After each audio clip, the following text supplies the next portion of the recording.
First of all, a very warm word of thanks to Montclair for the invitation. Steve, thank you so much. I'm honored to be here, and I'm honored to be part of this really enormous and ambitious and comprehensive program that Steve and Sandra Pashir have put together here with so many sponsors.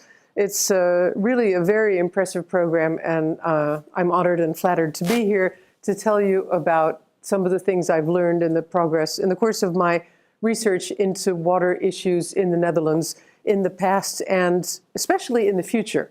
I think I'm probably more interested in the future than in the past because there have been libraries full written about the history of Dutch water management, about the dikes, also known as levees, about the pumps, about the reclamation of land. But what really interests me, things are changing. The climate is changing. The Netherlands certainly are being confronted with the ecological consequences of interfering in this system through centuries and centuries. And that is a game changer. And I'm really interested in that game changer and what the future looks like. So I'll be talking tonight about the Delta Works, which is the world's largest flood protection structure ever, built in response to the 1953 flood, which I'll tell you more about. What I'll do this evening is talk about the flood and the Delta Works, of course, because that's the context of our evening, but what's next? What do the next Delta Works look like?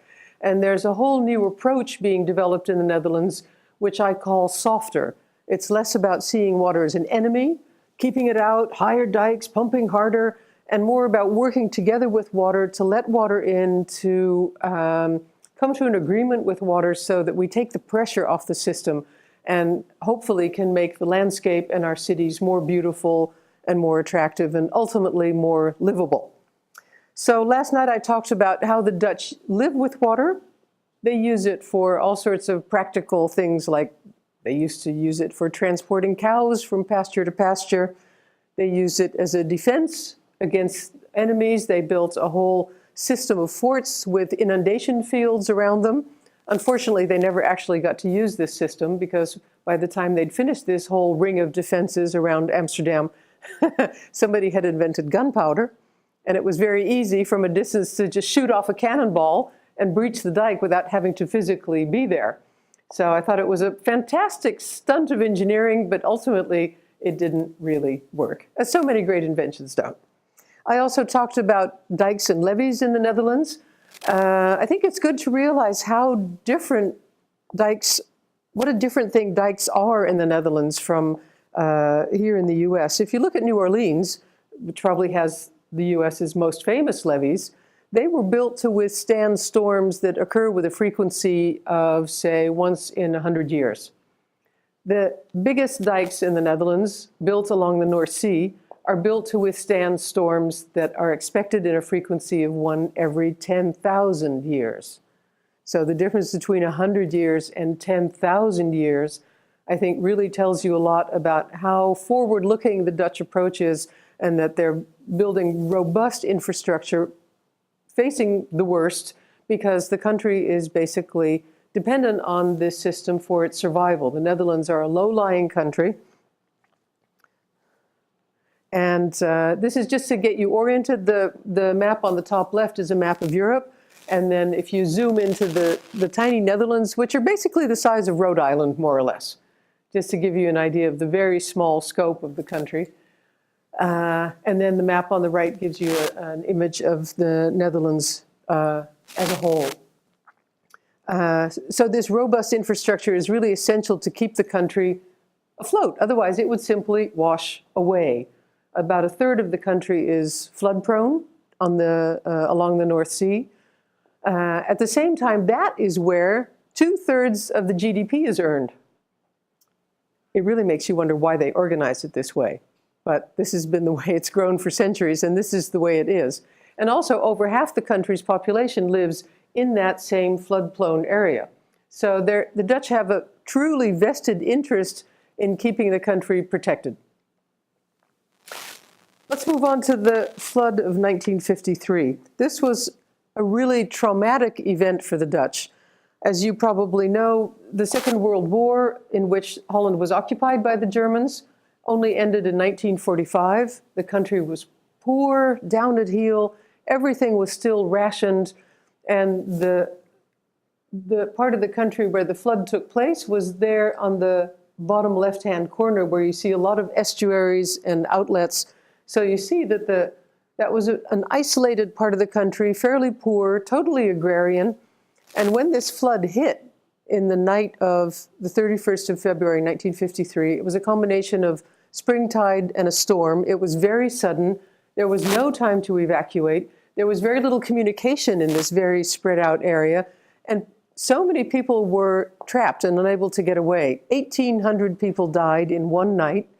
In that sense, perhaps you could compare the flood of 1953 with Katrina. That had a comparable number of casualties. 1 million animals were drowned. Oh, I especially included this picture because of Katrina. I think we all remember how very sad it was that many people who were ultimately evacuated had to leave their pets behind. And I thought it was so touching that this old lady who's wearing the traditional costume that women still wore in the 50s in that part of the country, that she was able to take her little dog with her. And just seeing the magnitude of this flood makes you realize what a big event this was for the Netherlands. Thousands of people were driven from their homes. And one of the worst consequences, actually, of this flood was that for many, many years after the flood, because the salt water had flooded the farmland couldn't be used to farm anymore. There was so much salt on it that many of the trees died, and that it was very difficult for farmers to get up and running again farming because the land was unusable. And I also included this picture for you of the dead and bloated cows along the street, because what the flood also meant was not just the suffering of people. These animals were their capital. This was their business. So the loss of so many animals also made it much more difficult for this area to recover from the flood afterwards. And this is, I think, one of the most poignant pictures I've seen of the flood. It was a child's bed floating away in the waves. So what was the answer to this huge event? The answer was the Delta Works, which, as I said, is the largest flood protection system ever built in the world. It was a combination of 11 different bits of infrastructure, a combination of bridges and dams and levees and sluices and storm surge barriers, of which the largest is the Oosterscheldekering, which means the barrier along the Eastern Scheldt, which is the name of that river, which is a major shipping artery in northwestern Europe. And it's a truly beautiful piece of engineering. I think it is. And actually, George, didn't you tell me that you'd driven over it when you visited Belgium and Holland for a family reunion? Did you enjoy it? Unbelievable. It is spectacular, isn't it? Yeah, yeah. And interesting to note, because I'll come back to the ecological consequences of this bit of infrastructure later. Just as this was built in the early 60s, the ecological movement was starting to gather speed. And there were ecologists saying to the engineers building this bit of infrastructure, you have to keep it open somehow so that the tides can go in and out of the North Sea, because otherwise the land behind it will simply die. So there are parts of the barrier, these gates that you see on the bottom, that can still be open to the tide, but it's not enough. I'll tell you more about that later. But first, to give an overview of what the Delta Works actually is, on the top left and top right, we see the storm surge barrier, and you see what an enormous thing it is. It's really spectacular to see and to drive over. And I included this map on the bottom here because I think that gives you a really good sense of how this made a coherent system. And the whole idea behind the Delta Works was to shorten the coastline. It went from 1,800 kilometers, I'm sorry, I don't know how many miles that is, 1,800 kilometers to 280. So instead of all these estuaries and outlets, they made the country safe by shortening the coastline, making it easier to make one long, strong line of defense rather than a very vulnerable estuary landscape like you see on the bottom. So the Eastern Scheldt Barrier was the first of the delta works, and this was actually the last. And this wasn't finished until the early 90s. So this whole delta work project took over 30 years, which tells us a lot about how big an investment in time and money a big infrastructure project like this is. This is the last of the delta works. It's also a storm surge barrier in the river leading to Rotterdam from the North Sea. And they don't want to close it any more often than need be, because this is a really important shipping channel. And as soon as the storm surge barrier closes, the ships can't get past, and that costs money. And the harbor of Rotterdam, the world's biggest, or maybe it's Shanghai now, one of the world's biggest harbors, doesn't like for the shipping channel to be cut off. So this is an image of what the storm surge barrier looks like most of the time. I think it's interesting to realize that these two huge arms that you see that swing open on a ball bearing at the top, each of these two arms is taller than the Eiffel Tower. It is humongous. And if you're ever in the Netherlands, make sure you visit it, because you can actually walk along it and experience the sheer physical size of this thing. And then when the water from the sea starts to be too high and would threaten Rotterdam with flooding, then the arms swing shut and they fill with water in the bottom as ballast, and then they sink and they close off the waterway to keep Rotterdam safe from flooding. And once a year, they experiment with the system to make sure that everything's still working and that the computer software is still up and running. And people actually come to this as a public event, and they bring a picnic, and they sit on the grass slopes overlooking the arms, and they watch the arms slowly close. And when the arms close, they applaud. I thought that was a lovely detail to show how the feeling of heroism and grandeur that this infrastructure induces in people. And speaking of grandeur and heroism, it is no surprise that there were actually a number of series of postage stamps made on which the delta works are the subject. And I think this really intrigues me about the delta works, this whole feeling of heroism, because as our approach to water safety changes and we look less to technology and more to building with nature, collaborating with natural systems, it really makes me wonder what will the new heroics look like if we don't have these huge storm surge barriers and all this impressive physical stuff. If we just have smaller, more natural places, what is our new heroism going to be? So that's something I want to think about with you as we move on. This is the museum that was actually built to the disaster of 1953. And you see that the museum is built in these container-type structures. These actually played a very important role in the 1953 flood because, of course, a number of levees broke. And these boxes were shoved into the breach in the levee to stop the flooding. So these also play a role in this whole heroic scenario of the flood of 1953. So it seemed very appropriate to use those same containers to house the museum when it was built several years later.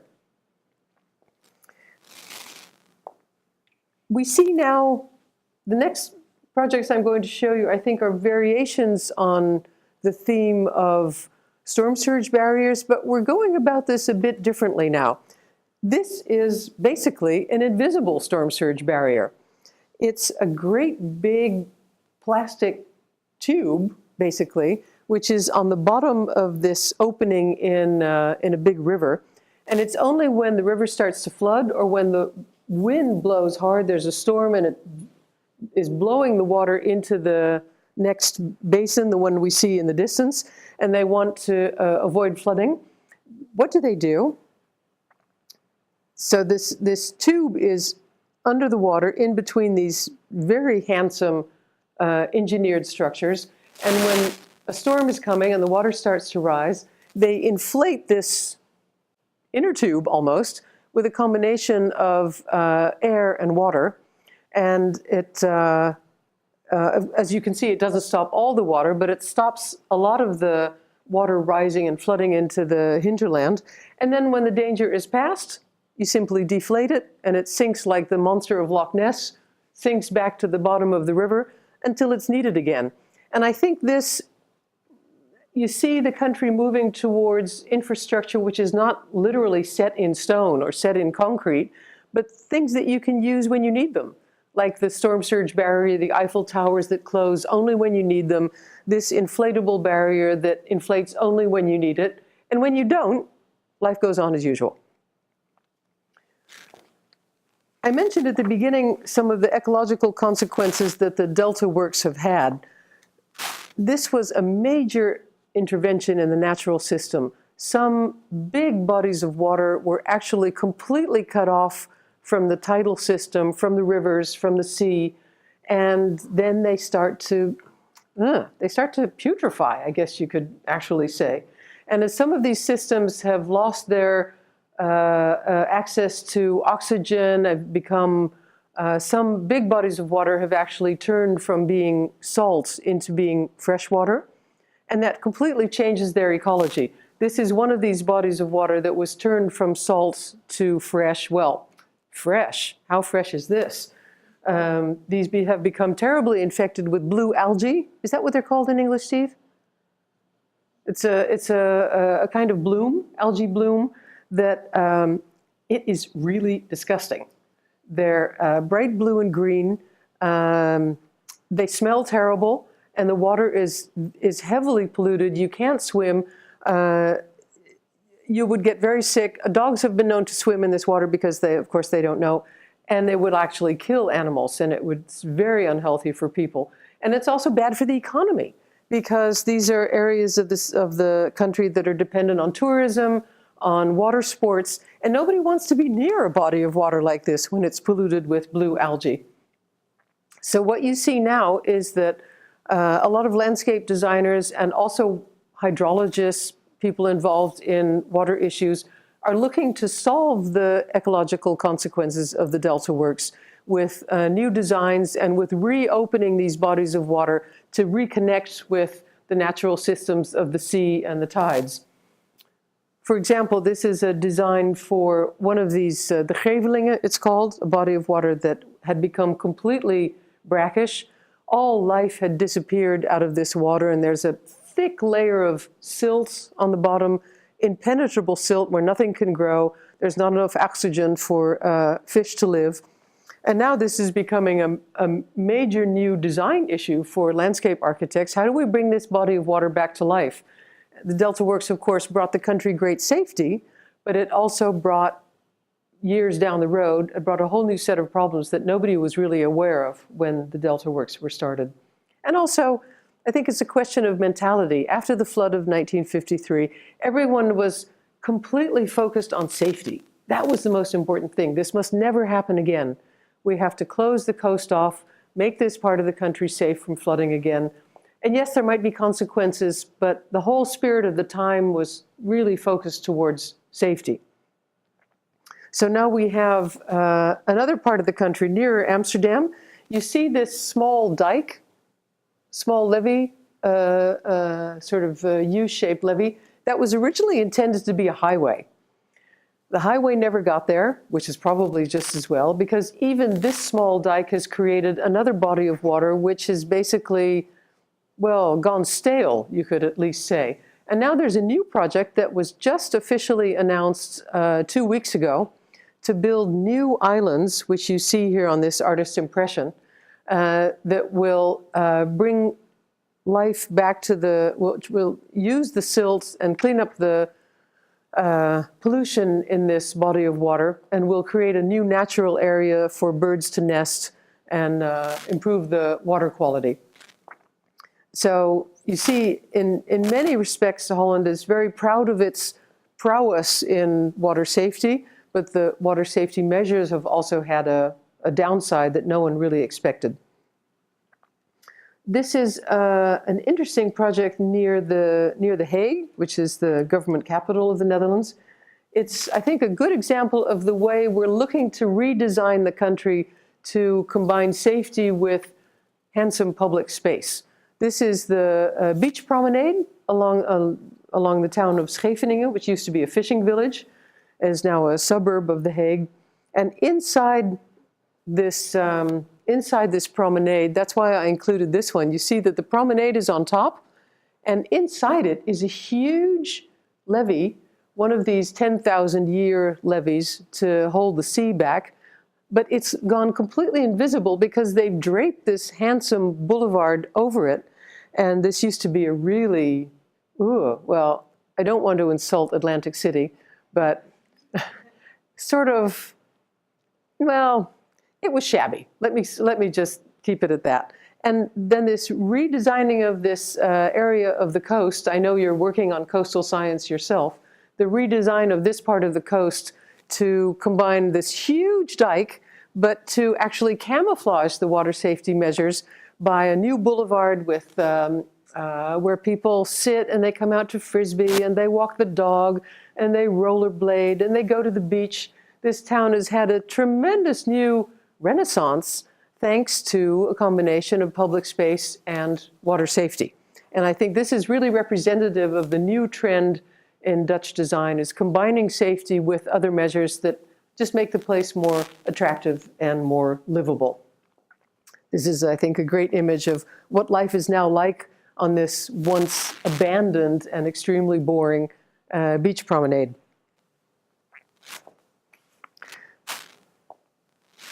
Looking now also for you as coastal scientists of the future, I think this will be a really interesting project. The beaches along the Netherlands always have to be replenished every year because the North Sea is very active and removes huge amounts of sand from the beaches. So they have to nourish the beaches every year. You get out the bulldozers, you dredge up sand from the North Sea, and then you dump it on the beach. But in the meantime, you've destroyed any sort of beach ecology that has been growing in the past year.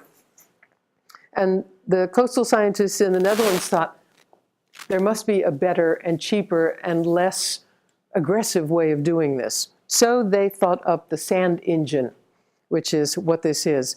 And the sand engine basically is a huge pile of sand. It couldn't be simpler.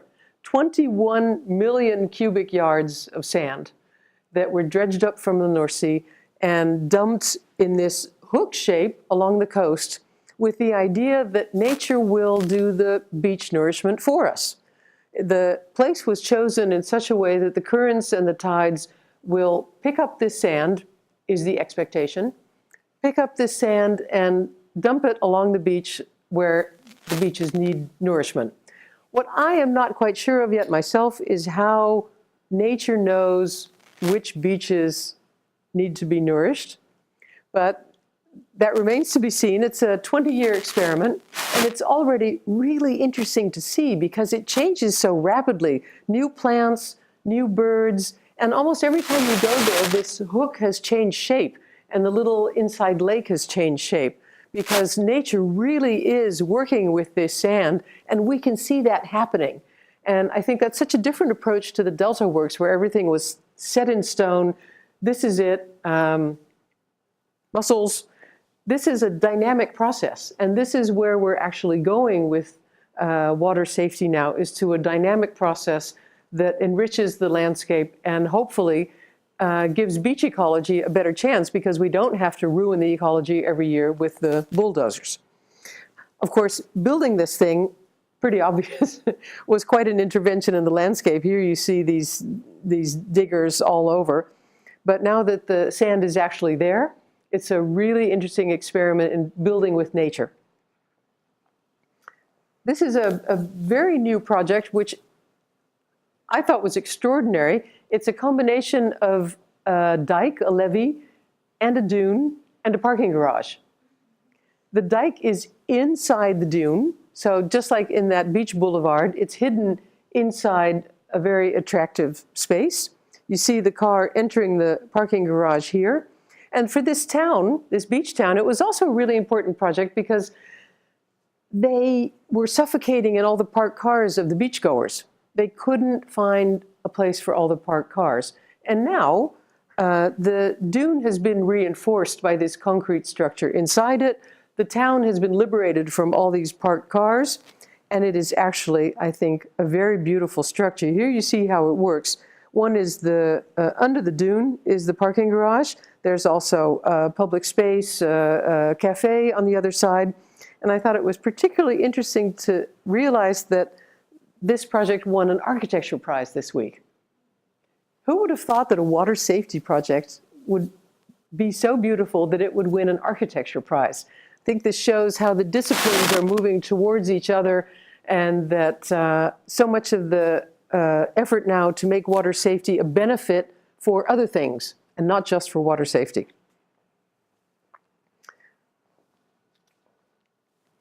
Yeah. This, until very recently, was probably the ugliest levee in the world. Well, I don't know. New Orleans has some pretty ugly ones too. But it was I think you see that this is an old idea of what makes the country safe. It's a great big dune, and they asphalted it like a highway. It actually has a stripe down the middle. And people did, you're not supposed to drive here, but people did because, of course, it's very exciting. And if there was anything that showed you how artificial all these water safety measures were, it was asphalting this sea dune into a sort of proto-highway. But for the last 2 years, they've been working on changing this project. And this is also just opened about 2 months ago. I don't know, can a dike open? Can a levee open? Well, anyway, publicly announced that this project had finally been finished. And you see the difference between the layer of asphalt and what it is now is a broad sandy beach, because the more sand you have, the more buffer you have against rising sea level. And it looks so much more natural and more the way a coast should be. So I think this is also shows you the way the Netherlands is backpedaling to repair some of the damage that was done in the past. Or damage, I don't know if I should call it damage, actually. Maybe it's just a different way of thinking. And now the approach is becoming softer and more natural. One of the things the Netherlands, but not only the Netherlands, everywhere, also New Jersey, also New York, are looking to do is to create more space for water storage. Now that we see that it's raining more and more often and the cloud bursts are heavy, you see that we need space to store water so that it can gradually seep away. And I wanted to show you this project because it was done by a combination of an artist and a landscape designer. And I like it because you see that the meanders of the river they're the meanders of a river, yet they're so tightly designed that you can see that it's also a man-made thing. And this combination of man-made and cultural artifact, I think, is really beautiful. And the idea of this is that the water, when it rains heavily or the rivers are high, the water comes in through the top under that culvert and then fills these meanders and then comes out again here at the bottom. And when when there's a lot of water and this thing fills, it's really very beautiful. You see this lens-shaped water body with these green dishes floating in it. It's really magical. And they designed it in such a way that when you drive past it, lots of people pass by here every day. And people become aware of what the situation is with the water. It's not always the same. It can change. Sometimes it's full and you just see these green dishes floating in the water. And sometimes it's quite empty like this, and then you see the whole structure. And I like the idea that this thing gets you thinking and aware of, oh, what season is it? What's the situation of the water?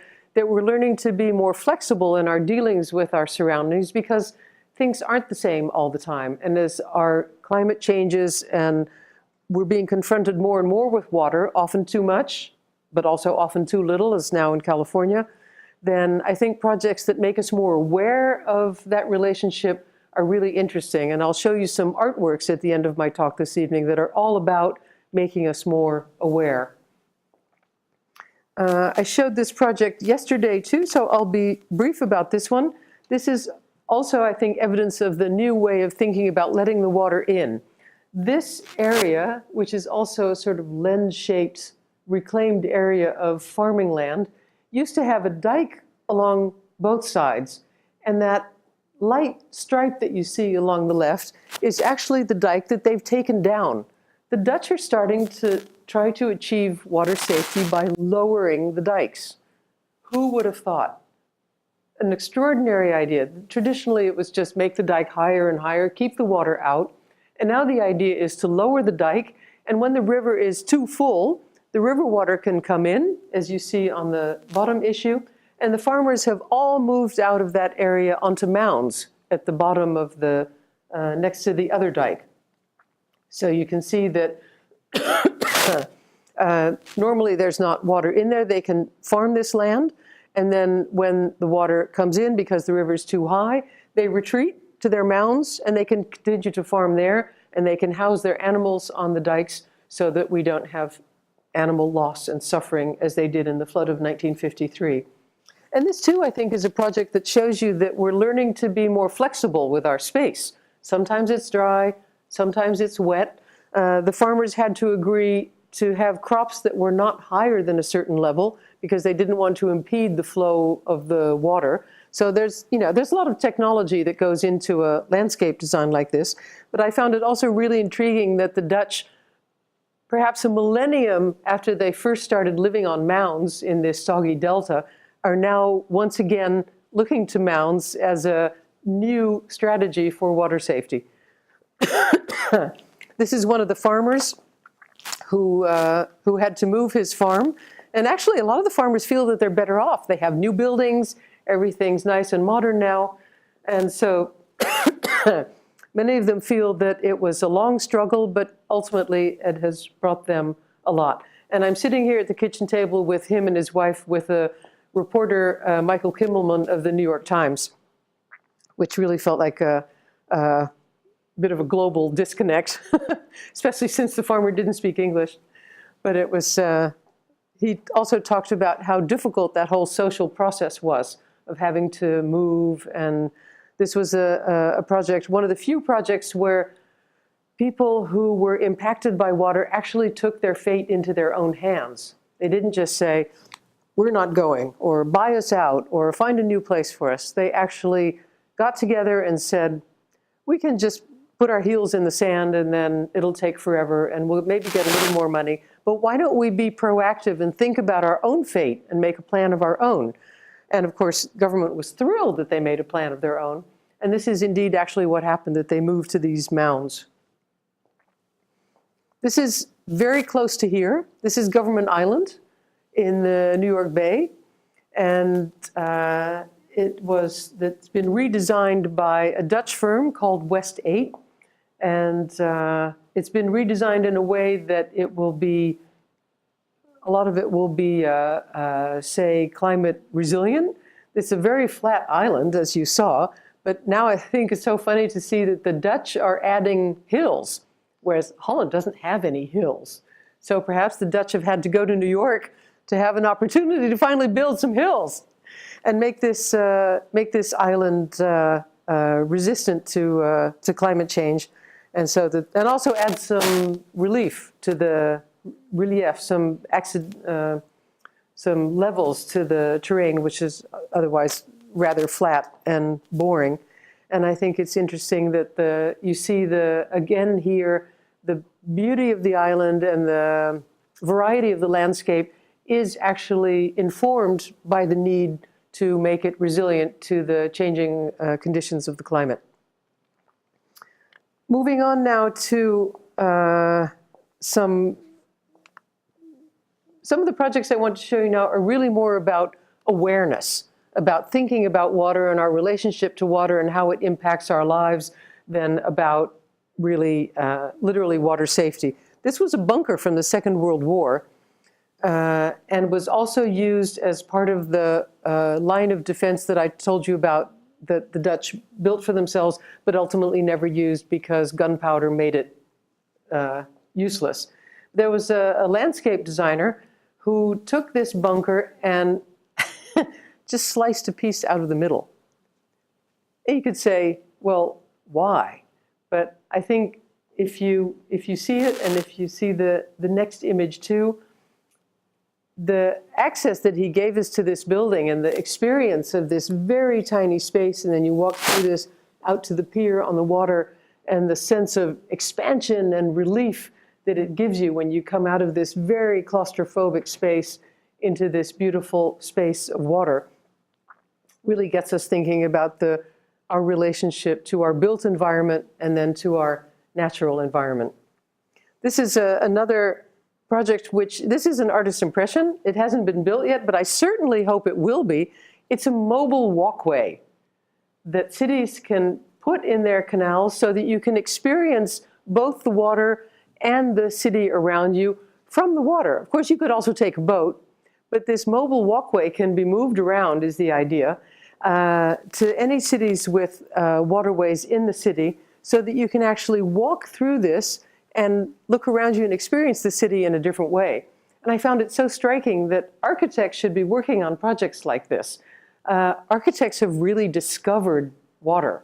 For example, the project that I showed you, the dike in the dune, which got an architecture prize. Moving on to some perhaps more utopian projects. This might very well get built. It's called the wind wheel. Not the water wheel, but the wind wheel. And it creates energy like a wind turbine. It has apartments in it. It has a restaurant in it. It's huge. I think it's 70 meters high. And it's supposed to be the new landmark of Rotterdam. And I just love the idea that people feel that there's a new ambition here, that this is a new field where architects and landscape designers can work together with hydrologists and engineers to give the water new meaning, and that Rotterdam would have a new landmark like this. I don't know if it's really going to happen. It's pretty crazy, but I hope it does. But it's not nearly as crazy as some of the things I'm going to show you next. Floating cities. Everybody loves to dream about floating cities. This is a project by a young firm called Delta Sync. They won a prize with it, and this project has gone all over the world. I really hope it never gets built. I think it would be awful. I think it would be horrible to live there. But the fact that people are actually thinking about things like this, and they're not the only ones, let me tell you, I think tells a lot about how we're searching for a new relationship to water. This too, I hope, never gets built, but I think it's a really interesting idea that people are designing this. This is one of the designs that was made for Seasteading. Have you heard of Seasteading?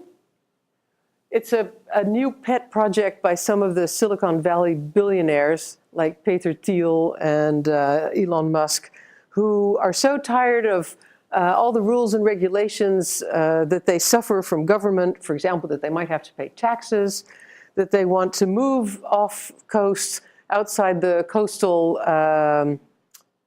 not the coastal barrier, the 20-mile coastal zone, and then they would build new floating cities outside the coastal zone where there would be no rules. Dream on. But the fact that we're looking to new horizons for new kinds of lifestyles, I find absolutely intriguing. And if you start looking into this, let me tell you, it just gets crazier and crazier. And I think it's fascinating. And it's fascinating also because it says a lot about the new relationship that we're developing to water. This one is even wilder. I don't know what that wall is around it, but well, this was one of the designs that was made for a competition that the Seasteading initiatives held with really interesting designs from all over the world. So if you look up their competition on the web, you'll see that really some very exotic and inspiring designs, of which these are just a couple. This is a design by a Dutch architect, a firm called Water Studio. He says, well, if we can live on the water, we can have floating cities. Seasteading is developing whole new colonies outside in the coastal areas. Why don't we also have floating nature? So he designed, well, I don't know what you'd call it, a tree or a forest or something really intriguing that will make nature now also something you can go visit on the water. Okay, just a few images at the end of my talk to show you, I think, some really inspiring artworks that show us about how our relationship, how artists have tried to get a grip on our relationship to water. And for the Dutch, where that relationship to water is very intimate indeed, I think a lot of these artworks are very appealing and feel very close to home. I'm curious if you'll have the same feeling. I'm sure you'll recognize this image in the photograph that was on the cover of my book, Sweet and Salt. An idyllic image of the Netherlands, painted in the 1900s. A beautiful image of the sea, just the simplicity of it, trying to grasp the movement and the dynamics of the sea and surf in paint. These are a fishing couple by Van Gogh, who of course was absolutely fascinated by simple working people. He painted a lot of miners, and he also painted this fishing couple. And I like this couple particularly because they come from the same town that I showed you that has this brand new, beautiful boulevard. And I thought how nice that, that we should see them in their own time, in addition to seeing what that fishing town has now become. It's a variation by a fashion designer, also on the traditional costume of fishing women. A couple, I think, really inspiring images of a woman who's taken photos underwater where she throws in handfuls of colored powder and sees the effect, and someone who's also photographing a glass of tea through her iPhone. More and more photographers also are roving the world looking for images of climate change. This is by a Belgian photographer, Karl de Keyser, along the Belgian coast.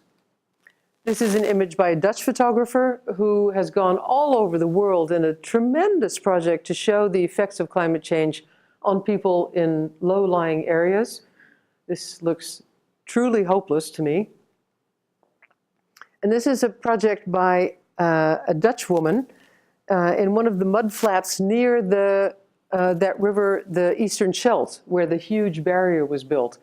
That still has tidal influence. And she built this wonderful picnic table. And the picnic table completely disappears when the tide is in.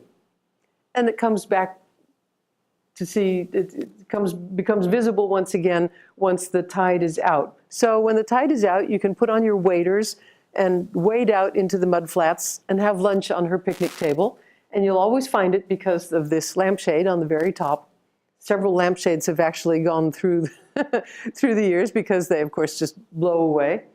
So the lampshade is all that you get to see of this project. Then you can go out and have lunch and make sure you're back in before the tide comes back in.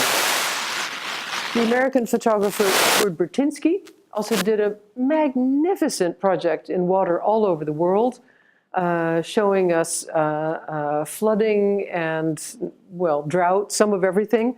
And I think this is one of the images that I find the strongest because it really gives you such a feel for what a huge issue this is and what we're facing. This is the beauty and the terror of our world. And finally, this is my last image for today.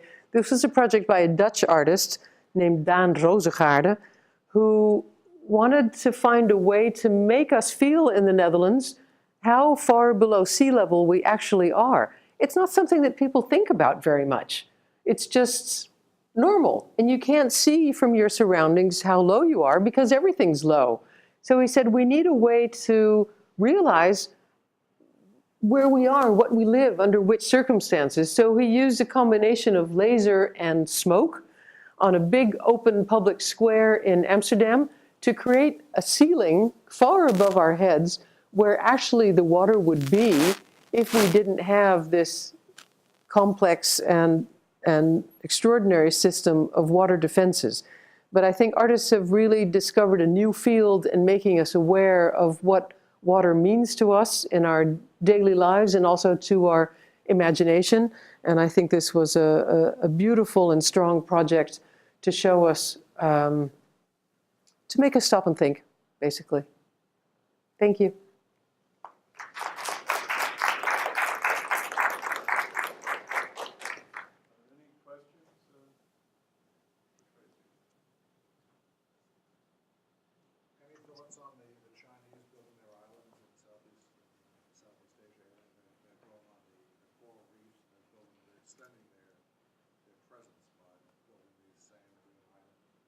Yeah, how the Chinese are extending their presence by building sand dune islands. Yes, but of course it's pure politics. Yeah, it has very little to do with water safety or building new land, or it's a pure political act. But of course this is a great tool, sad to say. Yeah. Yeah. The seasteading? I think our oceans are so valuable. So we are so dependent on the health of the oceans to be able to live in any kind of health on land. Why would we go and just export what we do on land and maybe don't do very well into an area that I think should be kept pristine and not colonized in this way? And especially because the reasons they're going there are not because it has nothing to do with life and water and a relationship to water. It only has to do with petty considerations like avoiding bureaucracy